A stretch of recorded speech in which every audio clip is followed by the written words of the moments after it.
Mon cher Stanislas, nous avons quitté Varanasi en Inde dès notre émission terminée pour nous diriger vers le Népal. Avant mon départ, je t'avais souvent parlé des difficultés que nous risquions de rencontrer au poste frontière. Il n'est pas facile de faire entrer dans un pays 7 voitures et un camion chargé de caméras. Alors, regarde ce qui s'est passé à Soloni, entre l'Inde et le Népal. C'était lundi dernier.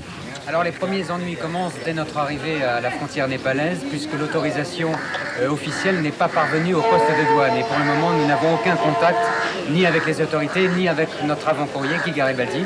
Et c'est pour cela que nous allons aller dans le prochain village avec Jean-Claude Fradier, en rickshaw. Nous allons aller dans le prochain village pour essayer de contacter Guy Garibaldi, qui est resté à Katmandou. Vous voyez que nous sommes pressés, mais ici, il faut prendre le temps. OK, we go to the next village. Thank you. Notre premier contact avec les Népalais a été courtois, aimable, mais sans concession. La sacro-sainte autorisation officielle n'était pas là, et sans elle, nous n'étions plus rien. Tout autour de nous, les camions et les autocars, les bus et les piétons, les écriteaux et les panneaux nous parlaient déjà du Népal. Une ambiance bon enfant qui nous faisait rêver à Katmandou, à Pokhara, à l'Everest ou à l'Annapurna, avec derrière la tête l'idée que nous ne les verrions peut-être pas. Régulièrement, la barrière s'ouvrait et se refermait, mais nos voitures restaient bloquées. Alors, il nous a fallu tuer le temps. La nuit est tombée et nous n'étions nulle part. Jean-Claude et Gauthier se sont couverts avec le topi, le petit chapeau que portent tous les Népalais. Et pour quelques minutes, ils se sont mis à jouer aux douaniers en arrêtant les véhicules. Les camionneurs étaient assez étonnés et je t'assure que cela les a fait beaucoup rire. Je crois même que certains y ont vraiment cru.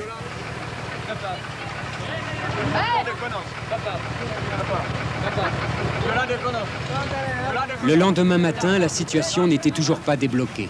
Il va sans doute falloir que nous aussi, nous fassions comme ces Népalais, c'est-à-dire que nous prenions nos bagages sur la tête ou sur les épaules, car 36 heures après, nous n'avons toujours aucune autorisation.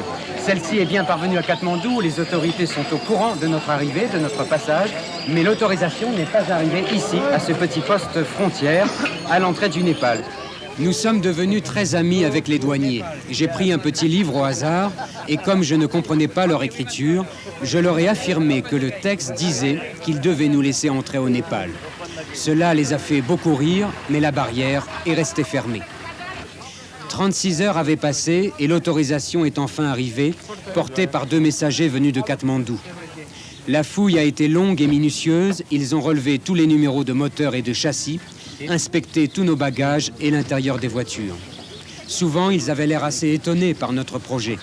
Mais tout s'est bien passé dans une ambiance bon enfant.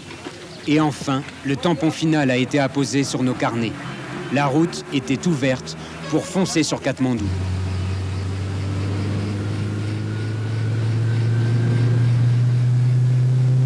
Une route superbe à flanc de corniche. Nos voitures ont commencé à avaler les kilomètres. Le Népal te plairait beaucoup. C'est un petit pays, grand comme 3 fois la Suisse, essentiellement tourné vers l'agriculture qui mobilise 93% de la population. Ici, j'ai eu l'impression de retrouver un monde à part, intact et beau. Les gens qui l'habitent vivent en parfaite harmonie et une grande sérénité se dégage souvent de leur visage. L'arrivée sur Katmandou a été assez vertigineuse, le long d'une route en lacets qui borde de grands précipices. Ma première surprise aura été le petit temple de Dashin Kali, dédié à la déesse Kali. Il paraît que cette dernière est terrifiante. Pour détourner des êtres humains son énergie destructrice, elle exige régulièrement le sang des sacrifices d'animaux. 2 fois par semaine, les Népalais viennent ici pour tuer un animal et implorer Kali de les délivrer des 5 vices fondamentaux. Chaque animal symbolise un vice, ainsi le buffalo représente la colère, le bouc l'envie et le coq la stupidité. Pour supprimer le vice, il faut sacrifier l'animal. Il y avait là-bas une atmosphère assez tranquille et j'ai l'impression que seuls les animaux sentaient ce qui allait se passer. Pas d'émotion particulière, juste un rite simple et naturel. Ici, la vie quotidienne se mélange facilement aux actes religieux et c'est cela qui est un peu déroutant pour nous. Namaste. Namaste. Du Népal, je retiens encore des formes courbées. D'abord pour vous saluer avec le namasté accueillant, et puis aussi pour implorer le passant de lui accorder quelques piécettes. La main tendue, les yeux profonds, la prière au bout des lèvres. Enfin, il y a les dos courbés des porteurs. Ils sont partout dans la rue et les villages, ployant sous des chargements impressionnants. Marchandises, légumes, fruits, poulets, bois coupés, cartons, lingerie, portage par bandeau frontal ou par balancier. J'en ai même vu un qui transportait une armoire.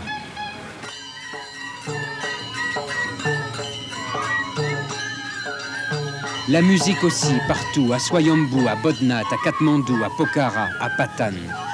Des fanfares et des ménestrels. Ils chantent la vie et la mort, les dieux et les hommes, en ville, à la montagne, sur les plateaux, dans les vallées. Ils célèbrent les saisons, les moissons, l'amour et la joie. Musique des textes et des prières sacrées aussi. Elle s'échappe des temples, à l'heure où les âmes se confient à Bouddha. C'est une lointaine complainte dans les salles obscures des Gompas, sous le toit du monde. Écoute comme c'est beau, j'ai enregistré ces moines pour toi.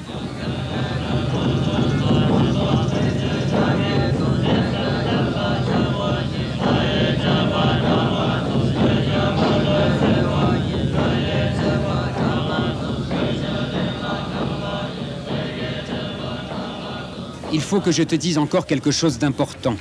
Lorsque tu veux contourner un sanctuaire, il faut toujours le faire dans le sens des aiguilles d'une montre. Cela remonte au temps où les disciples de Bouddha se réunissaient autour de lui pour écouter ses paroles. Ils lui présentaient leur épaule droite dénudée en signe d'hommage. Voilà pourquoi aujourd'hui les moines ne recouvrent que leur bras gauche. Partout, le Népal est en prière. C'est un grand temple aux noms multiples. Swayambhu, Pashupatina ou Bodhnath, lieux très vénérés. Je te conseille d'aller te perdre quelques instants au milieu des drapeaux à prière et des Tibétains très nombreux ici. Tu es ailleurs, dans un autre monde, les yeux levés au ciel et rivés sur le regard de Bouddha. Au milieu, ce n'est ni un point d'interrogation, ni un nez, mais le chiffre 1 symbolisant l'unicité de Bouddha. Pas de bouche ni de lèvres, car Bouddha voit et connaît tout. Voilà, mon cher ami, laisse-moi encore te dire qu'il est difficile en certains endroits de filmer. Tu sais que le Népal s'est largement ouvert aux touristes. En moins de 20 ans, ils ont augmenté de plus de 20 fois. De quoi perturber la population. À Pashupatina, nous n'avons pu promener notre caméra que sur des visages fermés et notre désillusion sur des mains tendues. Je préfère t'offrir ces quelques visages d'enfants. J'ai vu peu d'endroits au monde où ils étaient aussi vifs et malins, chaleureux et rieurs, graves et inquisiteurs. Il y a dans leur regard l'air frais des hauts plateaux. Et je me dis que si les Népalais sont parmi les gens les plus pauvres de cette planète, ils ont tous une grande richesse, celle qui éclate au coin de leur sourire. Le temps est passé bien vite et nous avons été obligés de revenir sur Katmandou pour établir notre liaison avec Paris. À chaque fois, je dois te dire que c'est un vrai miracle. Le raid est une course contre la montre. Je te laisse et je t'attends au Népal, au bout de cette ligne qui nous rapproche un peu. À bientôt. Bonsoir à tous. Notre semaine a été particulièrement riche en images. Je vous rappelle que le Népal est un tout petit pays coincé entre deux grandes puissances, au nord la Chine et au sud l'Inde. On comprend à ce titre que ce pays essaye de jouer la carte de la neutralité et qu'il essaye de se faire reconnaître comme une zone de paix. Où nous trouvons-nous aujourd'hui? Au cœur de la ville de Katmandou, sur la très célèbre place Hanuman Doka, au pied de l'un des temples les plus prestigieux qui entourent cette place, une hauteur de 40 mètres à peu près. Il est dédié à la déesse Tadjelou. C'est le temple attitré de la famille royale et du roi, et je peux vous dire qu'on ne pénètre dans ce temple qu'une seule fois par an. D'autre part, il est réservé aux hindouistes seulement. Comment vont les raideurs? Très bien, merci. Sauf un, Thierry Devilliers, qui n'a pas pu nous rejoindre sur ce plateau. Il ne pourra pas présenter son reportage aujourd'hui, car nous venons d'apprendre il y a quelques minutes seulement qu'il est malade et qu'il a dû rester auprès d'un médecin. Voilà pour les dernières nouvelles des raideurs, Noël, mais nous aimerions savoir ici qui siège aujourd'hui sur le plateau parisien. Le grand témoin d'aujourd'hui s'appelle Laurent Fignon. Il a l'âge de nos raideurs. Il a été 2 fois vainqueur du Tour de France. C'est un grand champion cycliste. Et Laurent, vous connaissez déjà les jeunes qui participent à notre grand raid, puisque à Montlhéry, pendant leur leur stage. Vous étiez venu les encourager et vous aviez dit tout l'intérêt que vous portiez à ce genre d'épreuve. Est-ce que vous n'avez pas été déçu depuis 10 émissions que vous suivez maintenant ? Bien, malheureusement, je n'ai pas pu suivre les 10 émissions, mais oui, j'étais à Montlhéry le dernier jour de leur stage, donc le jour où on a dû sélectionner 10 sur les 20 qui étaient au stage. Et depuis, j'ai suivi chaque fois que j'ai pu le Grand Raid. Et je dois dire que je suis très content d'être là aujourd'hui pour pouvoir à nouveau converser avec eux et savoir ce qu'ils ont vécu un peu. Laurent Fignon, on dit que vous êtes un petit peu l'intellectuel parmi les champions. Est-ce que vous aimez la lecture ? Est-ce que vous êtes curieux des choses qui vous environnent ? J'ai toujours aimé la lecture, je lisais énormément. Malheureusement, l'emploi du temps d'un cycliste est très très serré et lorsqu'on se lève le matin, il est 9h, il faut aller manger et quand on se couche, il est 11h, donc ça me laisse plus beaucoup de temps pour lire. Mais je suis toujours aussi ouvert à toutes les choses du monde et j'espère pouvoir m'y remettre sous peu. Voilà Didier, voilà mesdemoiselles et messieurs, une petite présentation de Laurent Fignon qui est prêt à dialoguer avec vous ce soir et à entretenir de bonnes relations, à émettre quelques réflexions sur ce que vous allez faire ce soir. D'ailleurs, nous allons entrer dans le vif du sujet maintenant, Didier, avec le film présenté par les demoiselles de Télé Monte Carlo. Voilà, des demoiselles qui ont fait une grande rencontre cette semaine. Cette semaine, on a fait 2 rencontres extraordinaires. La première, ce sont surtout les éléphants qui nous ont bloqué la route. Et la route, elle est très très longue pendant ce raid. Et la deuxième, c'est un personnage sorti des contes des Mille et une nuits que nous avons rencontré. Au début, on ne pensait pas du tout pouvoir l'approcher. Et puis finalement, on a vécu 3 jours de tournage complètement fabuleux. On a été traités vraiment comme des princesses. Et on va vous laisser voir les images. Vous l'avez bien approché. On l'a très bien approché, oui. Le reportage présenté cette semaine par l'équipage de Télé Monte Carlo, Son Altesse.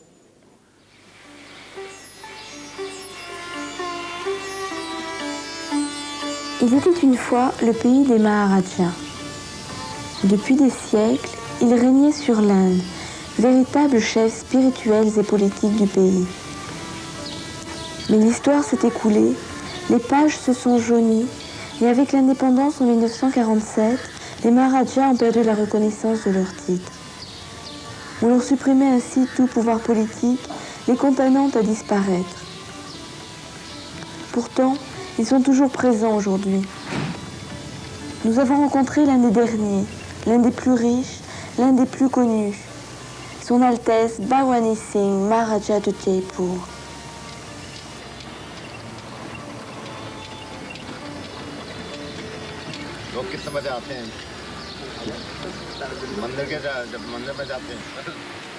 Après 20 ans de service dans l'armée, il a dû assurer la succession au trône royal.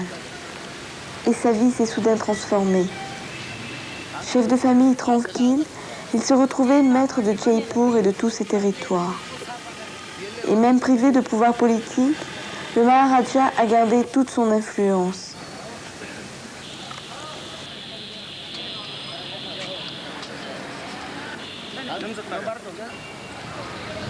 Plusieurs fois par semaine, il sort en ville, tôt, le matin.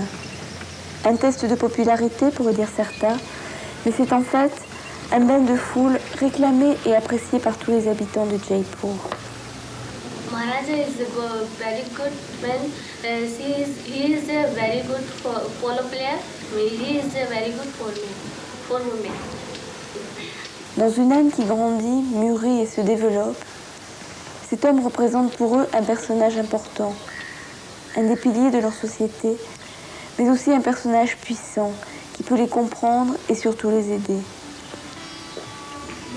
Témoin du temps passé, c'est un exemple de reconversion, d'évolution réussie du pays. Il a su préserver sa richesse et la faire fructifier. Homme de terrain, homme d'action, le Maharaja est devenu un homme de finance, réalisant de grands investissements, transformant ses palais en hôtels. Que pensez-vous représenter dans l'esprit des gens ? Je n'ai plus de pouvoir administratif, mais j'essaie de résoudre un certain nombre de problèmes propres aux gens de Jaipur. Problèmes d'argent, de commerce, et en même temps je cherche à préserver l'héritage culturel. Qu'avez-vous pensé des nouvelles élections après la mort d'Indira Gandhi ? La mort du Premier ministre est vraiment très tragique. Mais je pense que les élections, avec le succès de Rajid, ont été liées à sa personnalité plus qu'à un parti. Parce que les Indiens ont participé à ces élections en pensant à l'avenir de l'Inde. Alors, dans cette Inde nouvelle, le Maharaja existe, il vit, et il reprend tout son pouvoir dans les cérémonies officielles, religieuses et traditionnelles. L'Inde nouvelle ne peut pas tourner la page sur son passé. Le temps des fastes demeure dans un pays où la fête est reine. Les Maharajas se rencontrent, on le voit ici avec le Maharaja du Cachemire. Mais derrière l'homme officiel se cache aussi un passionné de sport. Joueur professionnel de polo, il a essayé de promouvoir le sport à Jaipur. Nous pensions rencontrer un homme riche et inaccessible. En fait, nous avons trouvé un homme riche, mais simple et généreux. Maharaja d'hier, Maharaja de demain, leur fabuleuse histoire n'est pas encore éteinte.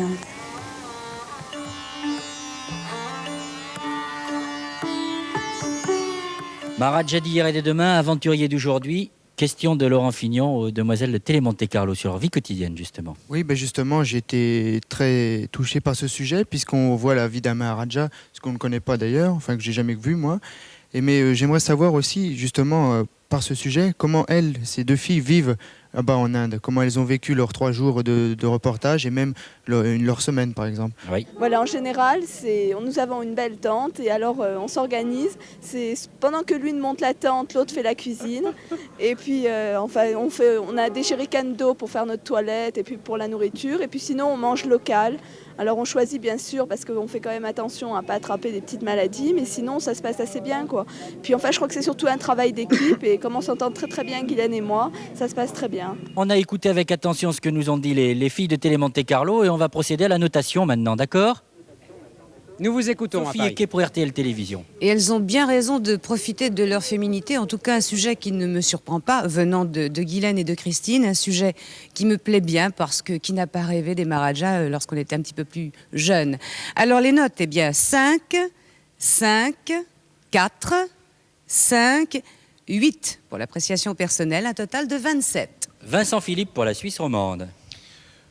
7, 3, 5, 4, 8, également un total de 27. Jean-Louis Boudou pour Radio-Canada. Oui, alors les notes, c'est 7 pour le choix du sujet, 5, 4, 4 et 9 pour l'appréciation personnelle, ce qui fait 29.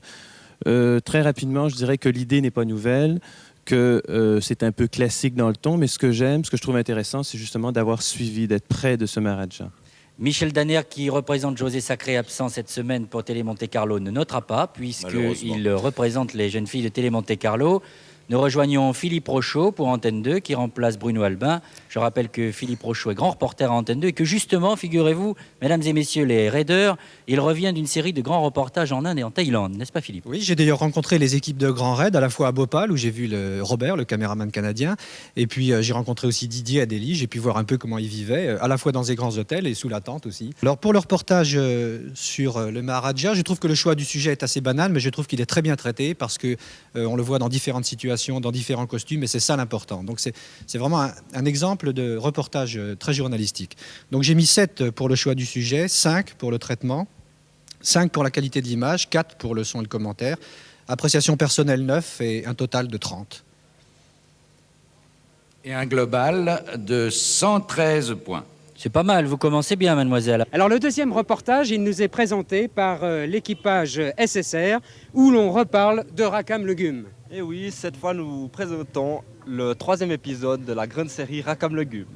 Alors Rakam Legume cette fois a dû parcourir l'Inde de long en large pour essayer de retrouver l'homme qui avait tué son frère. Est-ce qu'il l'a trouvé?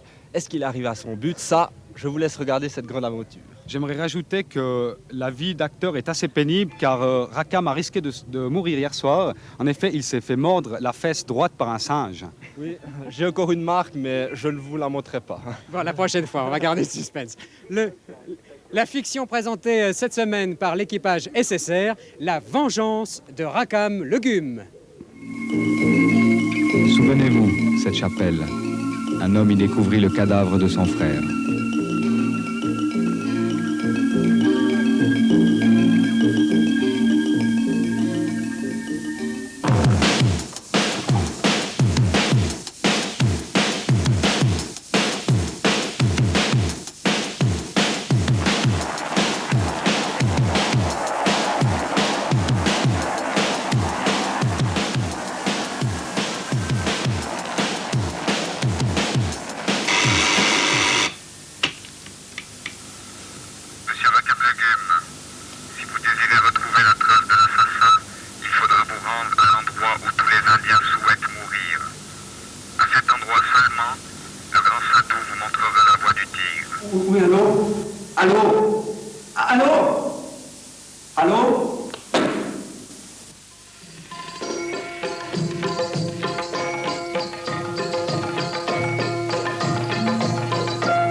le grand Sadou, la voix du tigre. Pourquoi tant de mystère?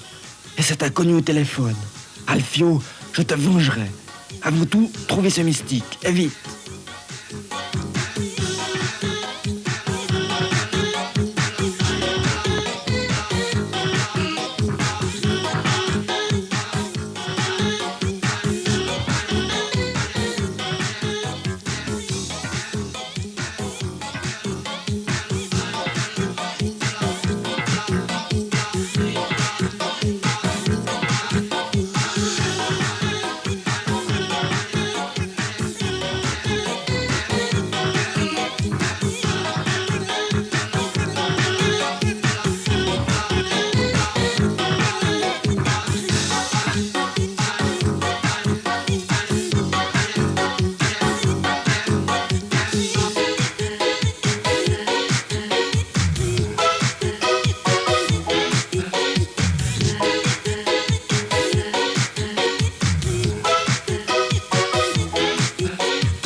Rakam!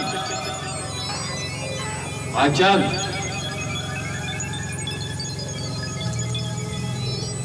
Rakam! Avant, l'aventure avait un nom. C'était moi. Maintenant, Rakam, il y a un de nous deux en trop.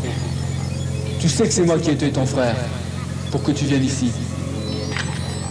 Mais je t'ai trouvé maintenant. C'était la seule façon.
Et notre public ainsi que les jurés applaudissent votre sujet, messieurs de la Suisse romande. Ils ne font que traduire d'ailleurs la grande attente du public, et notamment du public jeune qui suit le Grand Raid et qui n'arrête pas de nous écrire en nous disant « Alors, quand Rakam le Goum reviendra-t-il » C'est chose faite, vous êtes maintenant comblés. On y retrouve un petit peu l'esprit de Tintin. Oui, c'est exact. Moi, j'ai le même âge que les raiders. J'ai beaucoup aimé ce sujet et on retrouve en effet un peu les aventures de Tintin. Moi, ce que j'aimerais savoir, c'est, je sais qu'ils doivent tourner en 3 ou 4 jours leur sujet, mais qu'ils ont pratiquement une semaine entre les deux. Et je voudrais savoir si ils y pensent beaucoup, ou si en même temps ils trouvent leurs gags sur place, ou s'il y a un scénario très très précis. Ça va peut-être enlever le côté mystérieux de leur tournage, mais enfin, j'aimerais bien savoir ça. 3 jours, c'est dans les meilleurs cas pour tourner. Donc. Maintenant, quant aux idées, on a déjà, disons, le canevas principal de l'histoire.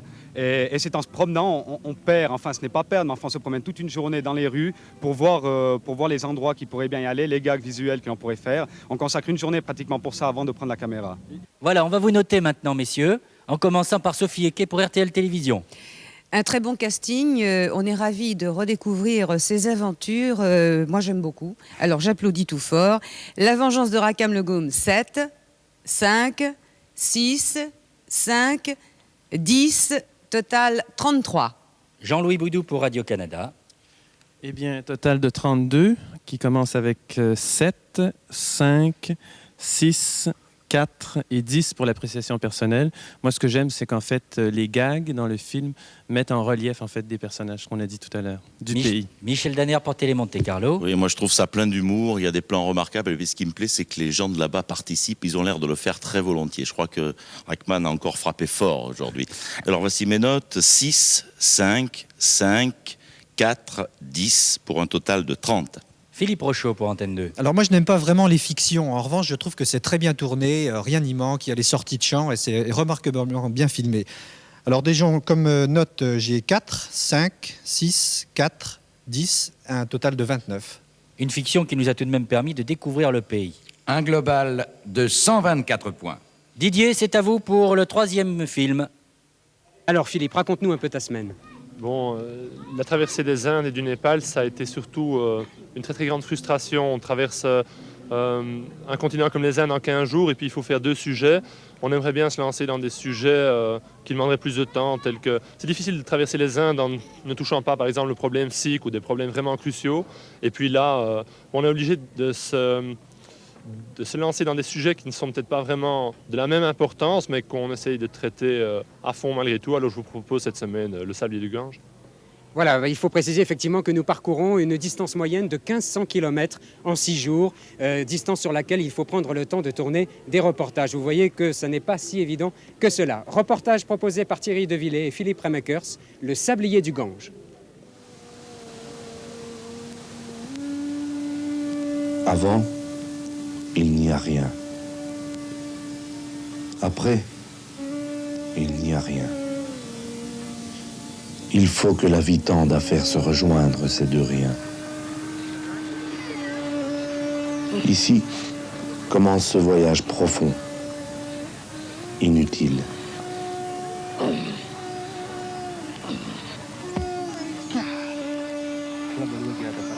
Le Gange est descendu sur terre par la longue chevelure d'Asset de Shiva, maître des yogis.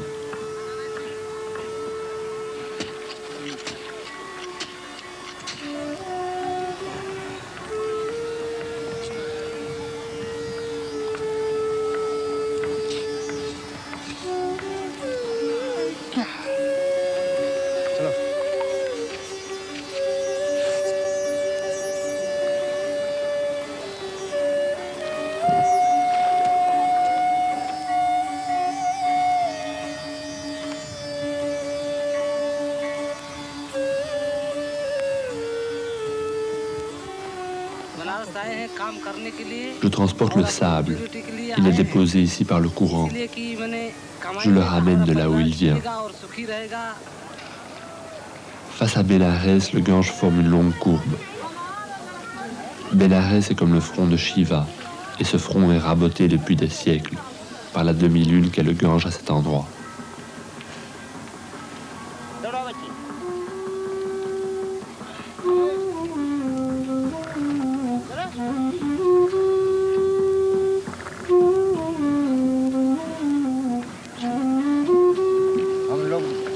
Ma vie est belle. Je travaille sur le fleuve le plus saint de tous les fleuves. Tous les jours, je me baigne dans son eau que j'offre au soleil. Ce sable, je le ramène sur l'autre rive. Et comme ça, Ganja continue à couler entre ses berges.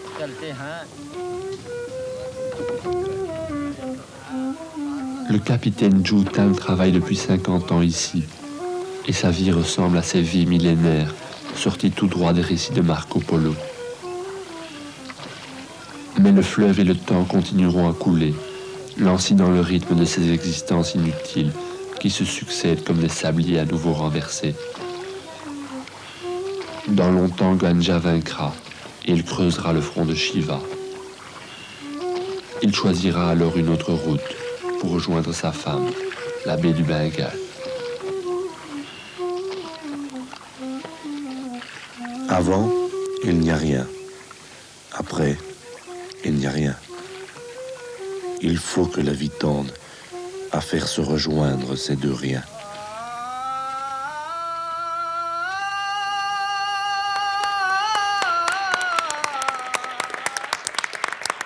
Très beau sujet sur la notion de temps, comme savent le vivre les Indiens. Question de Laurent Fignon. bien oui, je crois qu'au départ, Philippe a parlé de sa frustration de ne pouvoir faire tous les sujets qu'il aimerait. Et justement, je voudrais savoir si le Grand Raid lui a apporté tout ce qu'il souhaitait, tout ce qu'il avait envie de voir et finalement s'il est content, quoi. Aujourd'hui, il n'a pas le moral. Malheureusement, Philippe, oui, il n'a pas le moral. Parce que Thierry est très malade et pour la deuxième fois, il se retrouve tout seul. Mais peut-être tu peux répondre, Philippe, à cette question intéressante. Oui, il faut bien dire une chose, c'est qu'au départ, on signe un contrat, c'est-à-dire qu'on part pour faire 30 films en ayant 3, 4, parfois 5 jours pour les tourner. Et puis ça, on l'accepte, c'est certain. Mais on en arrive parfois à des moments où on regrette d'avoir signé ce contrat dans la mesure où justement on est très frustré par le fait de ne pas pouvoir rester plus longtemps dans un pays, par exemple comme le Népal ou les Indes surtout aussi. Alors, mais à part ça, je crois que bon, ça nous pousse à une créativité. Chaque semaine, à nouveau, il faut faire un film, et puis ça, c'est quelque chose de remarquable. On vous note maintenant, Philippe, en commençant par Vincent Philippe, justement, pour la Suisse romande. Mes notes, 7, 4, 5, 4, 8, ce qui fait un total de 28. C'est une note mitigée, effectivement. Bon, le sujet se perd un petit peu dans le sable, si j'ose dire, et pourtant, il y a toujours cette finesse de sensibilité des films de RTL. Jean-Louis Boudou pour Radio-Canada. Oui, alors 6, 4, 5, 4, 8, ce qui fait un total de 27. Moi, je trouve que c'est un très beau voyage entre rien et rien. C'est-à-dire que c'est toujours la même chose avec RTL. La forme, c'est très bon. Mais je suis un peu déçu du contenu et ça ressemble un peu au film de la semaine dernière sur le temps.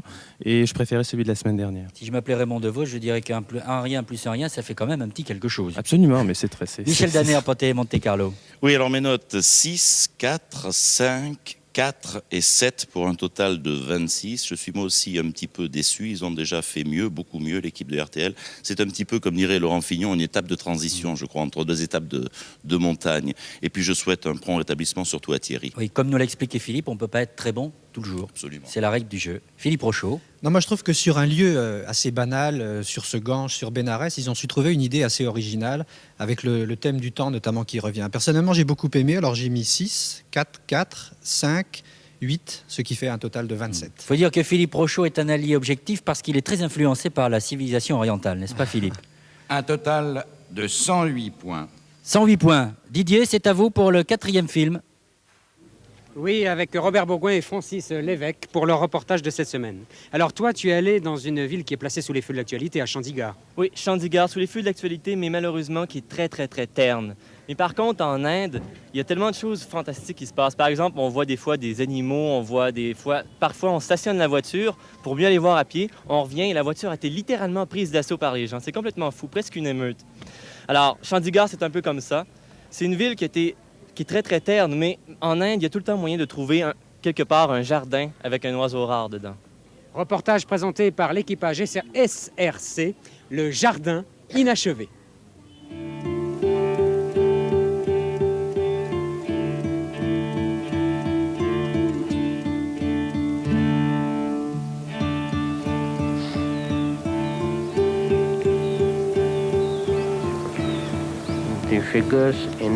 Les figures de ce jardin représentent les dieux et les déesses de l'univers.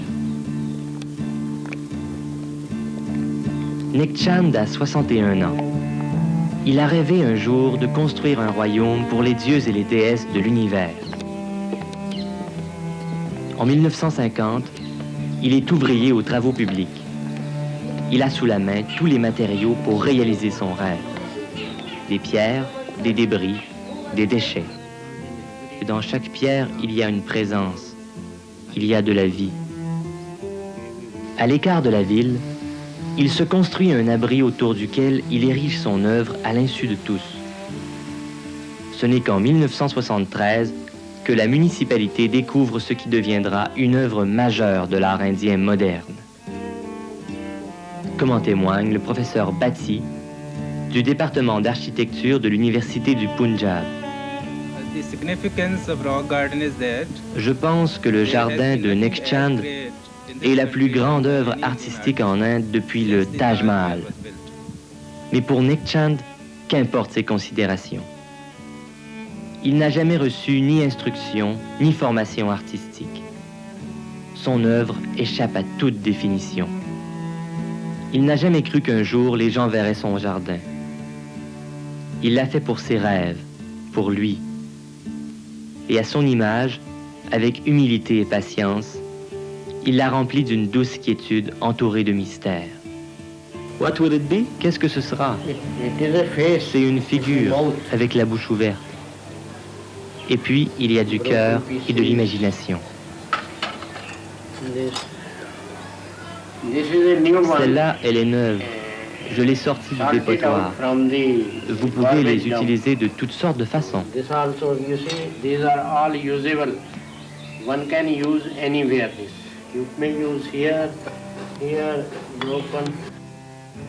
Mais sans le savoir, Nick a créé un véritable jardin du paradoxe à Chandigarh.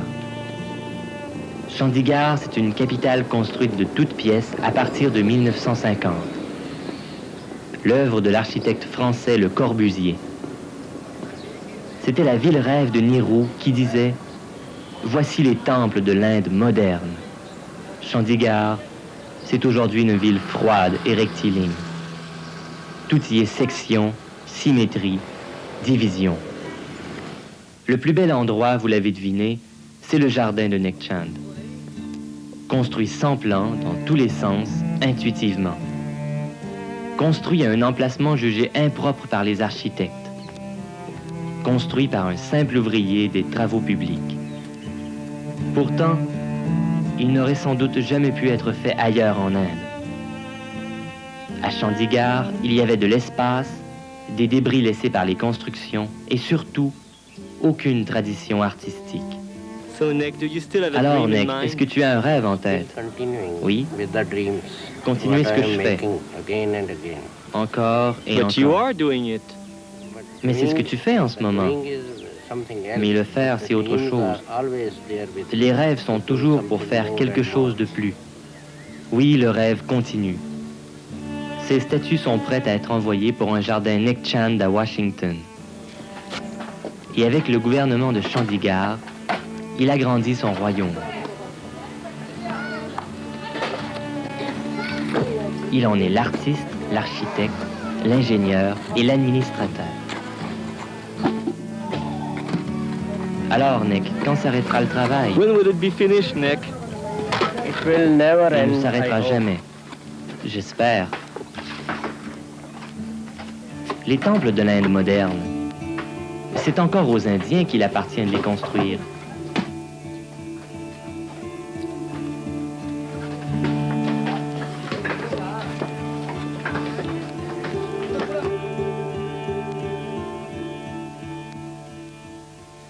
Laurent Fignon, ce sujet, ce film vous rappelle une lecture récente.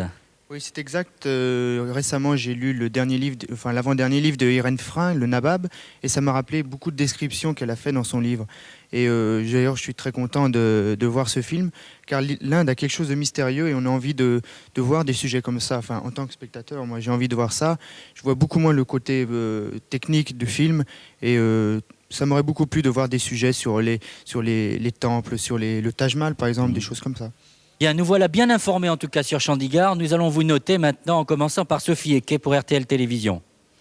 Un jardin inachevé qu'on a envie d'appeler jardin extraordinaire. Il m'a fait penser au naïf de Yougoslavie, au facteur cheval aussi. Ce qui m'a un peu gêné, c'est l'architecture bétonnière de Le Corbusier. Mais j'aime bien. 8, 4, 5, 4, 9, pour un total de 30. Vincent Philippe. Je vous donne d'abord les notes. 9, 5, 4, 4, 10 et 32. J'ai donné une très bonne note parce que ce sujet est extrêmement original.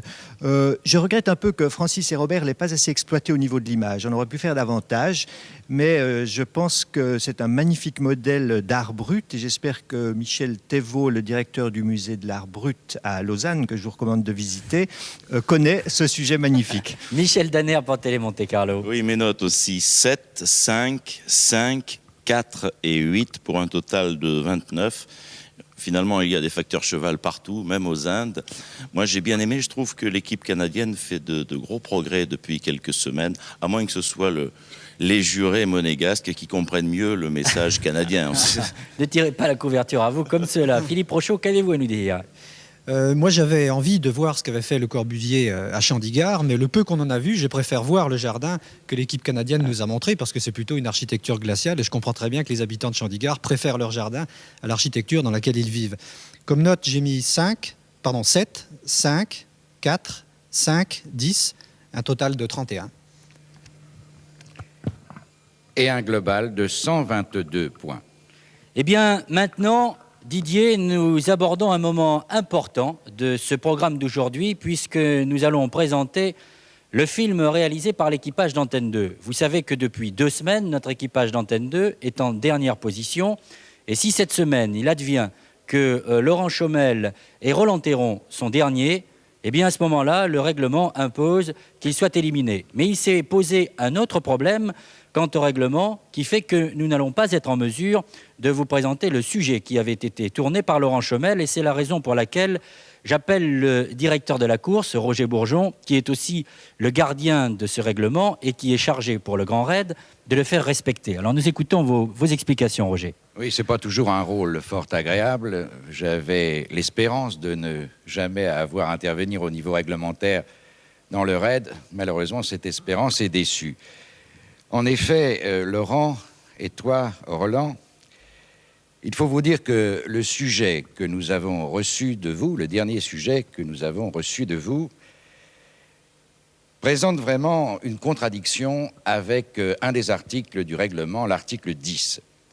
Alors, j'ai demandé au comité de contrôle du RAID de se réunir et il a décidé de diffuser ce soir le seul film de réserve tourné par vous et que nous ayons en notre possession.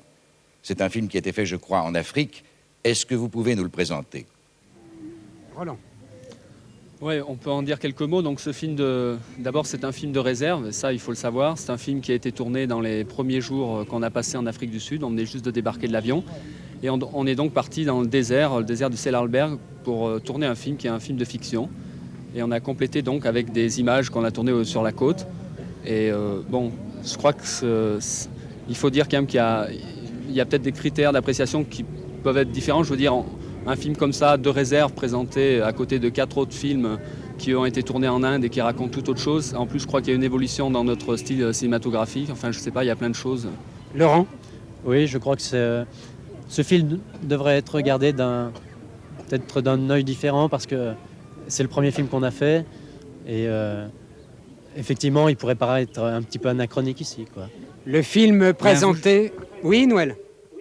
Oui, non, j'ai dit simplement que Laurent et Roland jouent maintenant leur va-tout, et puis on va regarder le sujet. On verra ce que décide le jury après. Alors nous abattons toutes les cartes avec le reportage présenté par Antenne 2, Les rayons du désert.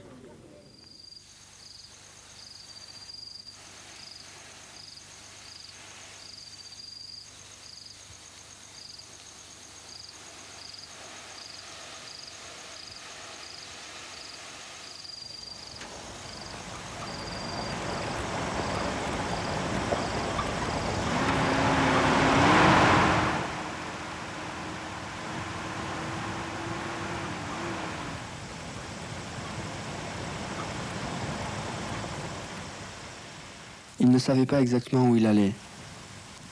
Il roulait sur la piste vers une région désertique. Pourquoi partir là-bas? Il s'était donné comme prétexte de trouver des peintures Bushman tracées sur la pierre il y a plusieurs centaines d'années, dans un coin perdu à l'intérieur des terres. Mais il voulait avant tout ressentir la chaleur, le silence, et y voir plus clair dans sa tête aussi. Ça lui ferait du bien. Seul, comme d'habitude. Il faut parfois se lancer dans l'inconnu, sans réfléchir vraiment.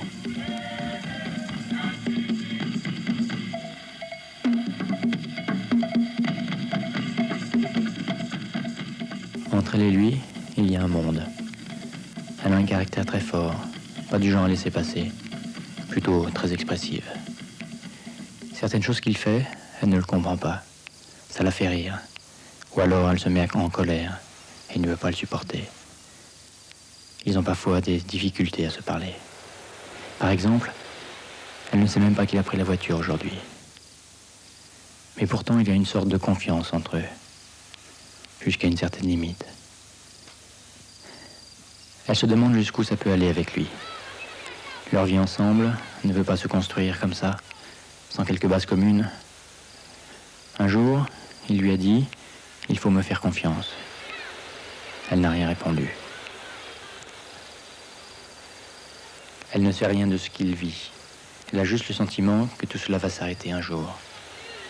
Mais comment ?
Couchés sur le sable, ils s'étaient rencontrés un jour, le temps d'un regard, par hasard.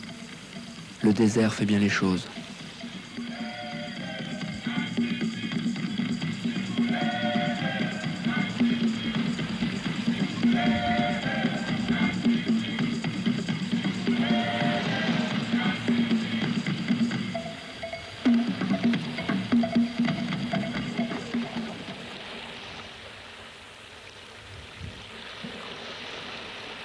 Sujet de réserve d'Antenne 2 donc, mais il faut bien noter, nous allons le faire immédiatement, en commençant par Sophie Eke pour RTL Télévision.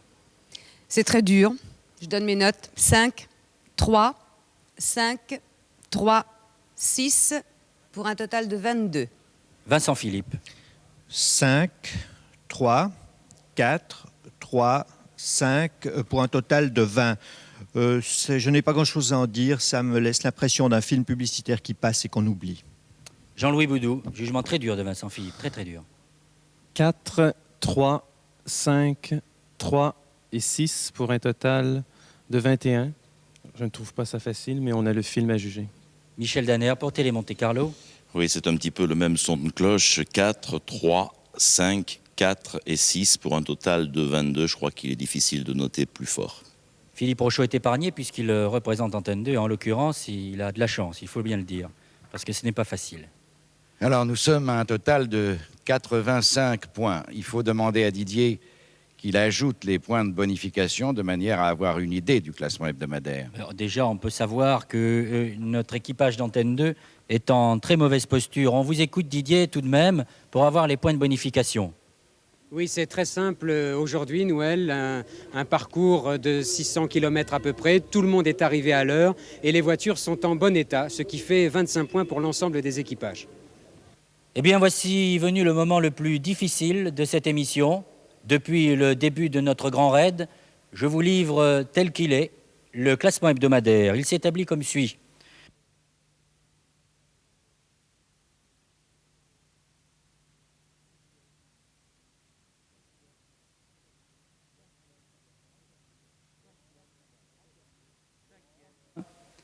Cinquième, Antenne 2, 110 points. Laurent et Roland, pour la 3e semaine consécutive, vous êtes les lanternes rouges. Il va donc falloir appliquer le règlement, Roger. Que va-t-on faire? Je voudrais d'abord savoir quelle est la réaction de nos deux amis d'Antenne 2 à l'autre bout, à Katmandou. Laurent. Oui, je crois qu'il est effectivement assez difficile de juger ce film, pour les raisons qu'on vous a évoquées tout à l'heure. Parce que nous, on ne le revendique pas tellement, quoi. C'est vraiment notre premier film. Bon, d'autre part, je sais qu'il y a une sanction qui va être prise. Je voudrais dire simplement que le film qui n'a pas été présenté aujourd'hui, c'est moi qui l'ai fait. Et bon, au départ, je voulais faire quelque chose d'assez innocent, d'assez drôle. Et il s'est avéré que j'ai été complètement dépassé par les événements. Et c'est pour ça que je voudrais que c'est assez dur à dire, mais que la sanction qui soit prise me concerne uniquement. Autrement dit, Roger, Laurent demande à travers vous au comité de contrôle si on ne pourrait pas uniquement sanctionner sa personne plutôt que l'équipage. C'est très courageux de sa part, en tout cas, et très honnête. Merci, Laurent, d'avoir pris cette position publiquement. Oui, Laurent, j'aimerais que tu puisses répondre à une question. Tu dis « je l'ai fait seul ». Alors, Roland n'était pas avec toi au moment où tu as tourné ce film? J'étais à Delhi faire ce film pendant que Roland amenait la voiture à Varanasi. Oui, il faut vous dire, Roger, qu'il y a des semaines où nous sommes obligés de nous séparer, où les équipages sont obligés de s'éclater, car il n'y a pas suffisamment de temps pour couvrir la distance et pour tourner le reportage. Ce qui fait que, c'est ce qui s'est passé en Inde, certains ont uniquement conduit, pendant que les autres tournaient le reportage, au nom de toute l'équipe, bien évidemment. Et alors maintenant, il faut prendre une décision, Roger Bourgeon. Oui, alors là, on se trouve devant une position très difficile à prendre, parce que c'est une novation. Le règlement prévoit quelque chose qui s'applique à un équipage, c'est-à-dire à 2 personnes. Et là, il s'agit d'une personne seule qui, courageusement d'ailleurs, avec une grande élégance, revendique la responsabilité de l'échec, en quelque sorte, de l'équipage. Je vous demande quelques secondes de réflexion. Je demande à Noël de donner le classement général. De toute façon, il faut le faire. Et je vais même demander à Didier de nous dire aussi quelle sera la prochaine étape.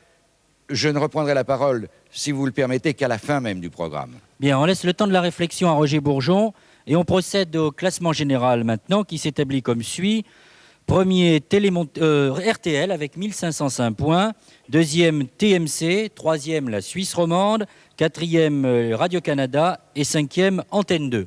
Alors Didier, dans ce moment difficile que nous traversons avec l'équipe d'Antenne 2 du RAID, quelle va être la prochaine étape tout de même, avant que nous connaissions la décision et la réflexion de Roger Bourgeon? Hong Kong pour quelques jours, et puis après, un grand moment dans le RAID, puisque nous allons tenter la traversée de la Chine.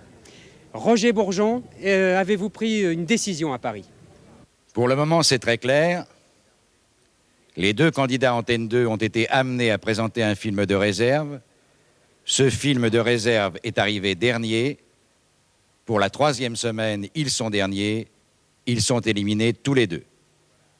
Mais voilà une novation. Et c'est que Laurent Chaumel réclame, je dirais, la responsabilité de ce qui s'est passé en amont et ce qui a entraîné la présentation de ce film de réserve. C'est le film qu'il a raté cette semaine. Et alors, il dit, punissez-moi, mais ne punissez pas mon petit camarade, c'est ça que je comprends. Dans ce cas-là, je ne peux pas prendre la décision seul. Il est nécessaire que je consulte les membres du comité de contrôle du RAID, qui représente les 5 stations participantes. Je ne peux pas le faire dans l'instant, c'est impossible. Je ne pourrai donc vous donner leur réponse que dans une semaine. Vous avez donc, si j'ose dire, une semaine de sursis pour savoir si les 2 seront pénalisés ou si un seul le sera. Réponse la semaine prochaine en début de programme. Bonne semaine tout de même.